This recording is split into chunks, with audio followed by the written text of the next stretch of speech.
Hello friends, welcome to my YouTube channel NK academy. Friends, video के इस भाग में आज हम वेन डायग्राम के बारे में डिस्कस करेंगे। वेन डायग्राम क्या होता है, इससे संबंधित आपके एग्ज़ाम में क्वेश्चन किस तरह से पूछता है, और वेन डायग्राम को लेकर के आपके अगर किसी भी तरह का कोई डाउट होता है तो आप कमेंट बॉक्स में पूछ सकते हैं। वीडियो आपका छोटा रहेगा, इसलिए बिना स्किप किए हुए वीडियो पूरा लास्ट तक देखिएगा। यदि कोई डाउट रह जाता है तो आप कमेंट बॉक्स में बेहिचक पूछ सकते हैं। वीडियो स्टार्ट करने से पहले आपसे एक रिक्वेस्ट है कि यदि आपने अभी तक हमारे चैनल को सब्सक्राइब नहीं किया है तो प्लीज़ जा करके हमारे चैनल को तुरंत सब्सक्राइब करें, ताकि हमारी आने वाली नई वीडियो का नोटिफिकेशन आपको सबसे पहले मिले। चलिए बात करते हैं। हमारा टॉपिक है, जैसा कि आप सभी लोग देख पा रहे होंगे, क्या है? Venn diagram. वेन डायग्राम क्या है? ये सेट को प्रदर्शित करने का एक प्रकार का तरीका है। सेट को किस तरह से प्रदर्शित करते हैं? एक तो है आपका पिक्चर मेथड है, जो आप वेन डायग्राम के थ्रू समझेंगे।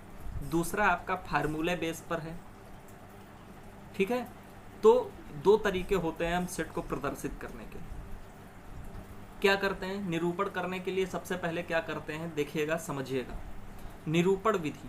वेन आरेख में समष्टि समुच्चयों का क्या मतलब होता है? समष्टि समुच्चयों का मतलब होता है यूनिवर्सल सेट। मैंने बताया था सार्वत्रिक समुच्चय भी इसको बोलते हैं, यूनिवर्सल सेट। इसको हम बोलते हैं सार्वत्रिक समुच्चय। इसको कैपिटल यू से प्रदर्शित करते हैं, और इसमें सभी प्रकार की नेचुरल नंबर्स का सेट होता है सार्वत्रिक समुच्चयों में, ठीक है। तो क्या कह रहा है? सार्वत्रिक समुच्चयों को आयत द्वारा तथा इसके उपसमुच्चयों को आयत में स्थित वृत्ताकार क्षेत्रों के द्वारा प्रदर्शित किया जाता है। आप जैसा कि नीचे चित्र में देख पा रहे होंगे कि एक सेट है यूनिवर्सल सेट, जो आपको चतुर्भुज आकार में दिखाई दे रहा होगा बाहर से। ये क्या है? आपका यूनिवर्सल सेट हो जाएगा। इसको क्या बोलेंगे? Universal set. और इसके अंदर हम इसके जो उपसमुच्चय होंगे, इसको यूनिवर्सल सेट बोलेंगे। इसके जो उपसमुच्चय होंगे, इन उपसमुच्चयों को हम एक अलग अलग प्रकार के उपसमुच्चयों को गोले से प्रदर्शित करते हैं, इस तरह से। ये क्या हो जाएंगे? ये आपके सेट हो जाएंगे। हम इसको कोई भी सेट नाम दे सकते हैं, ABCD कुछ भी बोल सकते हैं। एक सेट A है, एक सेट B है। अब मान लेते हैं एक सेट A है, इसके अवयव क्या है? 1 2 3। तो हम सेट A के अवयव में हम प्रदर्शित करें 1 2 3, और सेट B में आपके 3 4 5 अवयव हैं, तो हम इसमें लिख पाएंगे 3 4 5। इस तरह से ये आपको दिखा रहा है कि यदि एक समुच्चय 1 2 3 है और जो यूनिवर्सल सेट में स्थित हैं, तो उनके द्वारा आरेख किस प्रकार से निरूपित किया जाएगा? इस यूनिवर्सल सेट के अंदर एक A सेट है ये, और इसके अवयव 1 2 3, ठीक है। आगे बढ़ते हैं। अगला पॉइंट क्या कह रहा है, देखिएगा। दूसरा पॉइंट है, ये कहना चाह रहा है कि माना एक समुच्चय A अंग्रेजी वर्णमाला के स्वरों का समुच्चय है। अंग्रेजी वर्णमाला के स्वरों का समुच्चय है समुच्चय A। स्वर कौन कौन से होते हैं? A E I O U। यह एक सेट है अंग्रेजी वर्णमाला के स्वरों का समुच्चय, तथा अंग्रेजी वर्णमाला के अक्षरों का समुच्चय U है। U यानी यूनिवर्सल सेट में क्या है? A B C D, इस तरह के पूरे 26 अक्षरों का एक सेट है। इसको हम बोलते हैं यूनिवर्सल सेट। क्लियर है? अब इस यूनिवर्सल सेट को किस तरह से वेन डायग्राम में निरूपित किया जाएगा? यूनिवर्सल सेट के अंदर में एक सेट A, ये इस तरह से निरूपित किया जाएगा, और इसके अवयव क्या होंगे? A E I O U। Clear है? ये डाउट क्लियर हो गया। आगे बढ़ते हैं। नेक्स्ट पॉइंट क्या कहता है, उस पर डिस्कस करते हैं। अगला पॉइंट है कुछ महत्वपूर्ण निरूपण। कुछ महत्वपूर्ण निरूपण का क्या मतलब है? माना A is subset of B, A is subset of B and A is not equal to B। वो कहता है ए इज सबसेट ऑफ बी का क्या मतलब होता है? ए इज सबसेट ऑफ बी, इसका मतलब है कि जो ए के अवयव हैं वो सभी अवयव बी के ही अवयव हैं, बी से लिए गए हैं। क्लियर है? मान लेते हैं कोई सेट बी है, इसमें अवयव हैं 2, 4, 6, 8, 10 और ए सबसेट ऑफ बी है, तो इसका मतलब है कि जो ए के अवयव होंगे वो इन बी के ही अवयव में से लिए गए होंगे। कोई भी अवयव हो सकता है, 2, 4, 6, 8, 10 में से कुछ भी हो सकता है, 2, 4। तो ये क्या हो जाएगा आपका ए सबसेट ऑफ बी, यानी कि ए के सभी अवयव बी से लिए गए हैं। इनको किस तरह से निरूपित करेंगे? एक तो यूनिवर्सल सेट के अंदर बंद रहेगा। यूनिवर्सल सेट के अंदर आपका एक सेट है बी और उस बी से आपका एक सेट लिया गया है ए, जो उस बी के ही अवयव हैं। और आप चित्र के माध्यम से भी देख पा रहे होंगे कि ए जो सेट है ये बी के ही अंदर लिया गया है। ठीक है? अच्छा, और एक चीज यहाँ पर दे रखी है कि A is not equal to B, A B के बराबर भी नहीं होना चाहिए। यानी कि बी में ये टोटल कितने अवयव हैं? 5। तो ये कह रहा है कि ए बी के बराबर नहीं होना चाहिए। इसके अवयव तो हैं लेकिन इसके बराबर नहीं होना चाहिए। तो इस स्थिति में हम क्या करेंगे? अगर इसमें 5 अवयव हैं तो हम ए में पूरे 5 अवयव नहीं लेंगे। क्लियर हो गई? थोड़े से कुछ अवयव होंगे, इस वजह से चित्र में भी क्या कह रहा है, पूरा बी घेरा नहीं लिया गया, बी के घेरे में थोड़ा सा एक सेट ए प्रदर्शित किया गया। ठीक है, आगे बढ़ते हैं। अगला पॉइंट क्या कहता है उसके बारे में डिस्कस करते हैं। उम्मीद है यहाँ तक समझ में आ गया होगा। अगर किसी भी प्रकार का कोई डाउट रह जाता है तो आप बेहिचक कमेंट बॉक्स में पूछ सकते हैं। चलिए आगे बढ़ते हैं। अगला पॉइंट क्या कह रहा है, चलिए देखिएगा। अगला पॉइंट क्या कह रहा है? अगला पॉइंट है कि यदि समुच्चय ए और बी तुलनीय नहीं है, ए और बी तुलनीय नहीं है, तो वेन आरेख द्वारा इन्हें किस प्रकार से प्रदर्शित किया जाएगा? ये तो आपका हो गया चौकोर वाला यूनिवर्सल सेट हो गया। कोई भी सेट बनेगा वो यूनिवर्सल सेट के ही अंदर बनेगा। क्लियर है बात? अच्छा, कह रहा है कि ए और बी तुलनीय नहीं है, यानी कि अगर तुलना की जाए तो ए के अवयव ना तो बी के मिलेंगे और ना बी के अवयव ए में मिलेंगे। ठीक है, दोनों के अवयव अलग अलग हैं।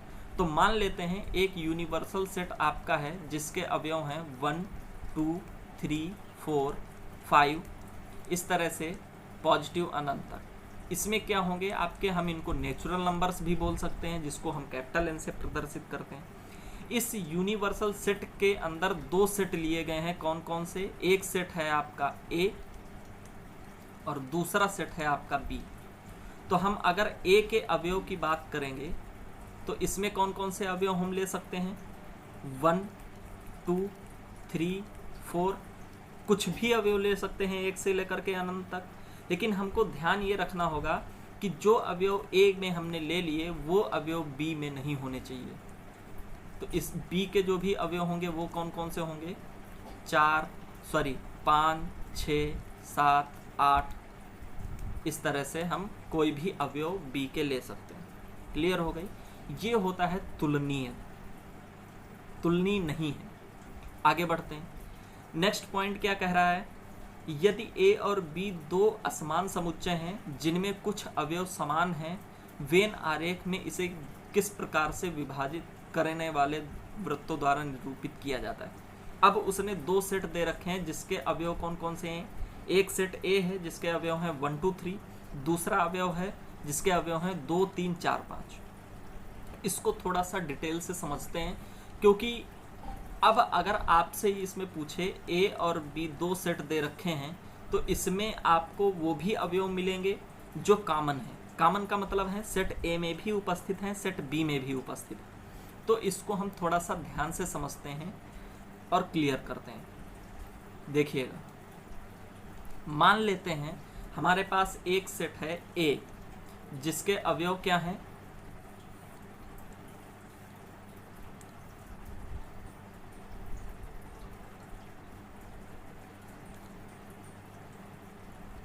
एक सेट है ए जिसके अवयव हमारे पास क्या हैं? 1, 2, 3, 4, और दूसरा सेट है हमारे पास बी जिसके अवयव हैं 3, 4, 5, 6। ये 2 अवयव हैं। अब ये पूछ रहा है कि वेन डायग्राम में इनको किस प्रकार से हम निरूपित करेंगे। तो वेन डायग्राम में निरूपित करने के लिए हमने सबसे पहले क्या करना पड़ेगा, दो सेट हैं तो दो हमें गोले बनाने पड़ेंगे। एक गोला हो गया, ये एक सेट हो गया, और दूसरा सेट हमारा क्या हो जाएगा,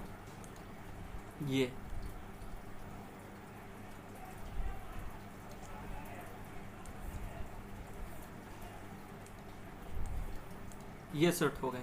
और इनको हम यूनिवर्सल सेट के अंदर हम बंद करेंगे। इसको हम क्या करेंगे, यूनिवर्सल सेट के अंदर में बंद करेंगे। तो हम इसको अलग अलग प्रकार से नाम दे देते हैं। क्या क्या नाम हो गए आपके, एक सेट हो गया ए, दूसरा हो गया बी, ये क्या हो गया, यूनिवर्सल। अब इसमें से कुछ ऐसा पार्ट दिखाई दे रहा है जो ए में भी है और बी में भी है। अगर इसको आप ध्यान से देखेंगे, पॉइंट ए और बी से अगर मैं बात करूं, ए डैश और बी डैश में अगर मैं बात करूं, तो ये वाला जो एरिया है ये दोनों में कॉमन है, ए में भी है और बी में भी है। तो अब ये क्या कह रहा है कि इसमें से ए और बी में वो हमको अवयव इसके अंदर लिखने पड़ेंगे जो दोनों में कॉमन है। जैसे कि ए में कौन कौन है, 1 2 3 4 है, बी में 3 4 5 है। अब हम अगर यहाँ पर देखें तो 3 और 4 दो अवयव ऐसे हैं जो ए में भी हैं और बी में भी हैं। यानी कि अगर मैं ए कॉमन की बात करूं तो इसमें इसका सेट क्या बनेगा, 3 4। अगर मैं यहाँ पे इसको निरूपित करने की बात करूंगा तो 3 4 हम कहाँ पर निरूपित करेंगे, 3 4 ये हो गया आपके, ठीक है। और शेष जो अवयव बचे हैं, शेष कौन कौन से अवयव बचे हैं, ए के अवयव शेष कौन से बचे, 1 2, तो ए के अवयव क्या हो जाएंगे, 1 2, ठीक है, 1 और 2 ये अवयव हो गए।